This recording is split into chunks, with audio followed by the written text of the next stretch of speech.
Shalom Bapak Ibu, saudara kasih dalam Tuhan, haleluya. Kita bersyukur hari ini kita berada di hari Minggu yang pertama di bulan Juli ini, tanggal 6. Kita bersyukur setelah beribadah dan melayani, kita kembali siap untuk membaringkan diri lagi. Kalau saudara berada di Australia, tentunya udara sudah makin dingin, winter season sudah benar-benar ada di Australia khususnya. Saya berdoa agar saudara tetap ada dalam pemeliharaan dan kesehatan dari Tuhan. Dan hari ini kita akan kembali belajar dalam renungan malam dengan judul Kemurahan Tuhan Kekal. Saudara, kita masih belajar mengenai kemurahan hati tentunya, dan beberapa hari kita sudah belajar mengenai kemurahan hati Tuhan yang digambarkan dengan kata chesed dalam bahasa Ibrani, atau seringkali dalam bahasa Inggris disebut loving kindness, faithfulness, mercy, belas kasihan. Itu adalah hal yang sama yang sebenarnya menggambarkan kemurahan hati Tuhan bagi kita. Saudara, kita akan belajar dari satu ayat hafalan, yaitu dari Yesaya 54 ayat 8 yang berbunyi demikian: dengan murka yang meluap aku telah menyembunyikan wajahku terhadap engkau sesaat lamanya, tetapi dalam kasih setia abadi aku telah mengasihani engkau, firman Tuhan penebusmu.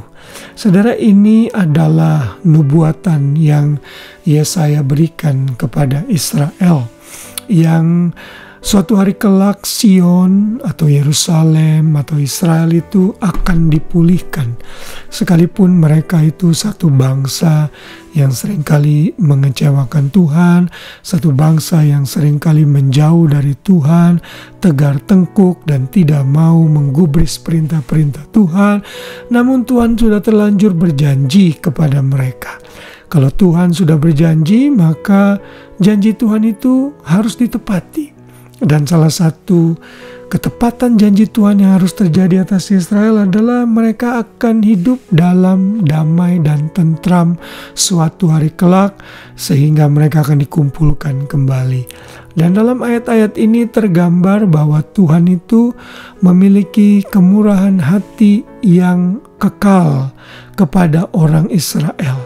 Saudara, ini adalah salah satu atribut dan karakter Tuhan yang tidak bisa berubah, yaitu Ia adalah Tuhan yang penuh dengan kemurahan hati. Sekalipun Ia bisa marah dan murka, termasuk terhadap orang Israel, tetapi Ia tetap memiliki kasih setia yang abadi. Murka Tuhan itu ditujukan agar manusia bertobat, berbalik dari jalan mereka yang jahat, dan memandang Tuhan. Karena itulah Yesaya mengingatkan kepada umat Israel bahwa kasih setia Tuhan itu abadi. Tuhan yang telah mengasihani engkau, kata Yesaya, Israel itu adalah Tuhan yang menebus hidup mereka. Tuhan yang sudah menebus mereka dari perbudakan di Mesir, membawa mereka keluar dari tanah perbudakan di Mesir kepada tanah yang berlimpah susu dan madunya. Ini membuktikan bahwa kasih setia Tuhan yang besar dalam hidup mereka.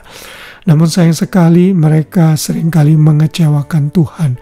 Mereka tidak menggubris perintah Tuhan, dan ini yang membuat Tuhan murka kepada mereka. Namun secara karakter, kita belajar lagi malam hari ini bahwa kasih setia Tuhan itu, kemurahan hati Tuhan itu bersifat kekal, tidak pernah bisa berhenti. Kalau Tuhan itu berhenti kemurahan hatinya, maka Ia berhenti menjadi Tuhan. Dan kalau itu terjadi, maka habislah kita semua. Karena itulah saudara dan saya patut bersyukur kepada Tuhan untuk kasih setianya yang besar bagi umatnya. Di dalam ayat yang 7, Yesaya berkata, hanya sesaat saja lamanya aku meninggalkan engkau, tetapi kasih sayang yang besar aku akan mengambil engkau kembali. Tuhan dalam rahmat-Nya, dalam kemurahan-Nya yang kekal akan memulihkan Israel. Dia juga pasti akan memulihkan keadaan saudara dan saya. Ia juga yang akan memberikan kemurahan hati kepada kita dalam setiap pergumulan dan permasalahan yang kita hadapi. Mari terus bersandar kepada kasih setia dan kemurahan Tuhan. Tuhan memberkati kita semua. Selamat malam, selamat tidur, dan selamat beristirahat. Shalom.